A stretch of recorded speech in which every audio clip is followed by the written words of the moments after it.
आप तेरी गंगा मैली हो गई पापियों के पाप। स्नान करने से पाप धुल जाते हैं, तो पापियों ने उसमें स्नान करके गंगा को भी अपवित्र कर दिया। आपने बोला सब एक है। टीवी में देखा होगा कोई साधु किसी को पीट रहा है, एक है तो भाई काय को पीट रहा है। कहाँ गए वो पाखंडी जो पर्ची बना के देते हैं किसी भाग्य के बारे में? तो तेरे शक्तिशाली देवता है जिनकी पूजा करते हैं, डुबकी लगाते हैं, एक भी नहीं आया आग बुझाने की साड़ी खींची गई महाभारत में। तो श्री कृष्ण ने इतनी साड़ी बढ़ाई कि दुर्योधन थकते थक गया, लेकिन वो डंगा नहीं कर पाया वहां पर। जब आग जगी, जब वहां पर जो है उसको डायवर्ट करने के लिए फिर दूसरी समस्या खड़ी कर दी उन्होंने। क्या कर दी? ये बाबा देखो, इनका चमत्कार देखो, ये मोरगा उल्टा सलासी आई है, इसकी आंखों को देखो, ये फलाना देखो। इसका पैटर्न सिद्धांत है कि तुम खुद गलत काम करो और थोप दो दूसरों के ऊपर।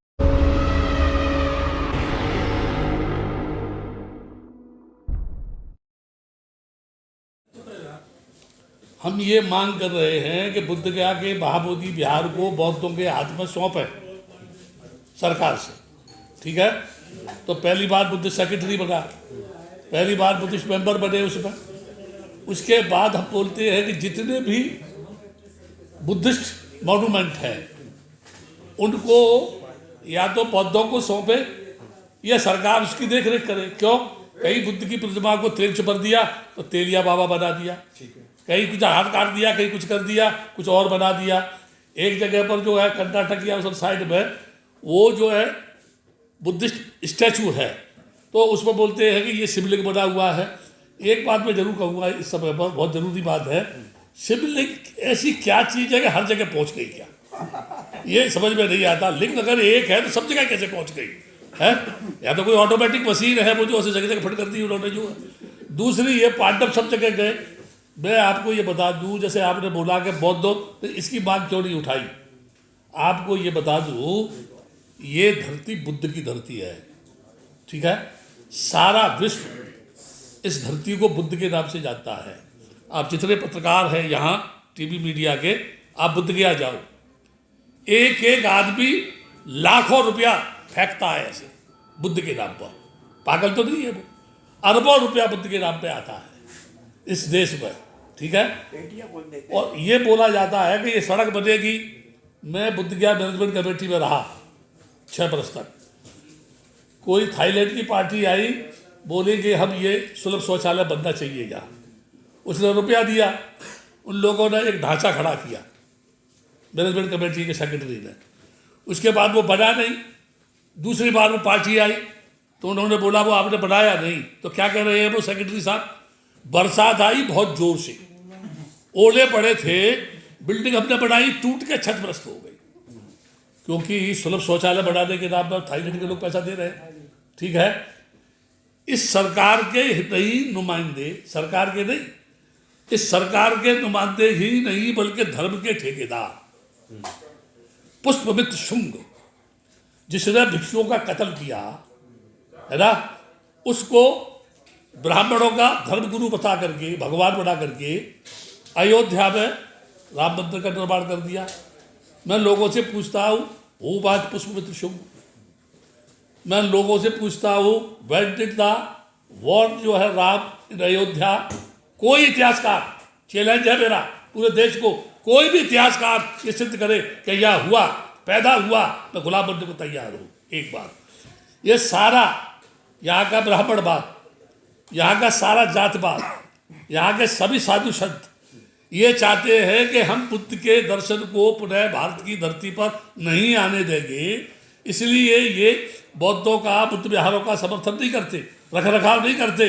लेकिन मैं आपको ये बता रहा हूँ, बुद्ध विहारों को ये समर्थन दे या न दे, 60% पैसा ये बौद्ध देशों का खा रहे हैं। और जब हम ये कहेंगे कि इनको भीख देना बंद करो, हमने एक बार बोला बुद्ध गया में कि अगर आपने बौद्धों की समस्या हल नहीं की तो अंतर्राष्ट्रीय मंच पर हम ये आवाज़ उठाएंगे कि जिस भारत की धरती पर बुद्धिज्म को नष्ट किया जा रहा है, आप वहाँ उनको बौद्धों को पैसा क्यों दे, उनको पैसा क्यों दे रहे हैं, ठीक है? तो तुरंत जो है सेक्रेटरी बुद्धिस्ट बनाया। और मैं बताऊँ आपको, ये जो आपकी जो मुरली मनोहर जोशी, है, सिंघल, अशोक सिंघल, अडवाणी, उमा भारती, ये बुद्धिस्ट है क्या? ये बाहर जाते हैं, कहते हैं we are belong to Buddhist community, we believe in Buddha, ठीक है ना? वहाँ बुद्ध के लिए सब कुछ है, यहाँ आकर के नहीं है। इसलिए मैं ये आपको बताऊंगा, इस समय पर ज्यों ज्यों बौद्ध भिक्षु, बेतराम का नाम सुना है? बेतराम पर जब चढ़ाई हुई तो बेतराम के बौद्ध भिक्षु राइफल ले करके फ्रंट पे आ गए, बोले जब हमारा देश नहीं रहेगा तो हमारा क्या होगा। आज हम बोल रहे हैं इस बात को, जब इस देश के टुकड़े करने की कोशिश करेंगे, जातपात पर बांटने की कोशिश करेंगे, क्योंकि हिंदू की परिभाषा में बता रहा हूँ, जातपात के मानने वाले समूह को हिंदू कहा जाता है। जिस दिन ये जातपात की बात खत्म हो जाएगी उस दिन ये राष्ट्र बहुत मजबूत होगा, क्योंकि धर्म से ज़्यादा मजबूत हमारा राष्ट्र है। राष्ट्र के लिए जिए, राष्ट्र के लिए हम मरे। अगर ऐसा नहीं है तो फिर हम अधर्मी है, पापी है। एक मिनट उनको बोलने दो। सभी डुबकी लगा रहे हैं, वो कह रहे हैं सब एक हैं, यहाँ पर कोई जातिवाद नहीं। एक बात सुनो, अरे एक बात सुनो, एक प्रश्न है मेरा आपसे, आपसे ही जवाब लूंगा। अब वहाँ महाकुंभ के मेले में जाकर के इस समय जो भी पवित्र समय पर स्नान कर रहा है वो पाप उसका धुल जाएगा। मैं नहीं कह रहा हूँ, बार बार ये नारा नहीं आ रहा, पवित्र कुंभ के में स्नान करेंगे तो पाप से वो धुल जाएंगे पाप। तो गंगा में जो भी लोग डुबकी लगा रहे हैं वो अपने पाप धो रहे हैं, आस्था का परिचय दे रहे हैं? आप पहले इसका जवाब दो, पाप धो रहे हैं या आस्था में डुबकी लगा रहे हैं? आस्था में डुबकी लगा रहे हैं। तो फिर पाप कहाँ धो रहे हैं? वो जमुना में, सरयू में, कहाँ धो रहे हैं? आपने गाना सुना होगा, राम तेरी गंगा मैली हो गई, पापियों के पाप धोते धोते, है ना? जब गंगा में स्नान करने से पाप धुल जाते हैं तो पापियों ने उसमें स्नान करके गंगा को भी अपवित्र कर दिया है। ये शब्द मेरे नहीं है, ये उन्हीं के शब्द है जो गंगा में स्नान करने की या महाकुंभ में स्नान करने की बात कर रहे हैं। एक बात, जब आपने बोला सब एक है, टीवी में देखा होगा कोई साधु किसी को पीट रहा है, एक है तो भाई काय को पीट रहे हैं आप? जो चीटा से कोई जवाब दे मुझको, एक है तो काय को पीट रहे हो आप, काय को रोक रहे हो उसको जो है, ठीक है? और फिर जो ये कह रहे हैं हम सब एक हैं, तो भी दो कहाँ से आ गए? वो जवाब दे ना इसका, सब एक है तो दो कहाँ से आ गए? वो एक भी नहीं मानते, उनका काम सिर्फ ये है आदमी के दिमाग को डाइवर्ट करना। अभी वहाँ आग जली कि नहीं जली? 3 प्रश्न है मेरे। कहाँ गए वो पाखंडी जो पर्ची बना के देते हैं किसी भाग्य के बारे में कि तेरे भाग्य में ये लिखा है? या कहाँ गए वो शक्तिशाली देवता है जिनकी पूजा करते हैं, डुबकी लगाते हैं? एक भी नहीं आया आग बुझाने के लिए। और जब द्रौपदी की साड़ी खींची गई महाभारत में तो श्री कृष्ण ने इतनी साड़ी बढ़ाई कि दुर्योधन थकते थक गया, लेकिन वो नंगा नहीं कर पाया। अब एक भी देवता काम में नहीं आया वहाँ पर। जब आग जली तब वहाँ पर जो है उसको डाइवर्ट करने के लिए फिर दूसरी समस्या खड़ी कर दी उन्होंने। क्या कर दी? ये बाबा देखो, इनका चमत्कार देखो, ये मोरगाल उल्टा सलासी आई है, इसकी आंखों को देखो, ये फलाना देखो। ये आरएसएस का पैटर्न सिद्धांत है कि तुम खुद गलत काम करो और थोप दो दूसरों के ऊपर, और इतना झूठा प्रचार करो कि उस झूठ को ही सच बना दो। ये उसका प्रमाण है राम जन्मभूमि का वो राम मंदिर। सर इस चीज से एक सर, मन के विचार की मुक्ति को तो पाप को धुलने के लिए लोग नहाते हैं वहाँ पे, तो ऐसा कुछ कहा था योगी जी ने कि मन की मुक्ति की प्राप्ति के लिए ही वहाँ पे स्नान करते हैं लोग।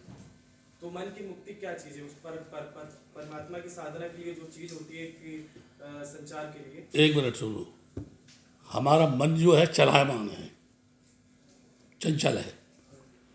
ये जब जिस रूप को देखता है वैसा ही हो जाता है। मन की कुविचार की मुक्ति के लिए। हाँ सुनो, मैं अब सुन तो लो पहले, आप परेशान क्या हो रहे हैं? मैं बड़े आराम से समझाऊंगा आपको जो है। तो ये मन जो है, अगर मेरे मन का राग द्वेष खत्म नहीं हुआ, मेरे मन की तृष्णा खत्म नहीं हुई, मेरे मन का अहंकार खत्म नहीं हुआ, मेरे मन की जलन खत्म नहीं हुई, मेरे मन का द्वेष खत्म नहीं हुआ, तो स्नान करने से मुक्त हो जाऊंगा मैं। पर कम्युनिटी कहती है कि अगर जितने लोग वहाँ मिलके लोग काम करेंगे, अगर साथ के लोग हमारे बड़े जा रहे हैं तो हमारे साथ के लोग भी अगर वहाँ पे कुछ कर रहे हैं तो लोगों के स्वभाव से ये कहा जाए कि अगर आप अच्छे बन रहे तो हम भी अच्छे बने। वहाँ स्नान करने से 12 वर्ष में एक बार स्नान करने से मुक्त हो जाएंगे? नहीं, उनका जैसे आप बड़े को उनका कहना नहीं, सुनो, उनका कहना ये है, तो मैं एक बात बता रहा हूँ आपको, यही जो है योगी जी, योगी कहते हैं ज्ञान से जब कर्म करे तो उसको योगी कहते हैं। योगी के कभी चेहरे को देखो, चेहरा देखेंगे आप तो उस चेहरा बताता है कि योगी सही में योगी है या क्रोधी है।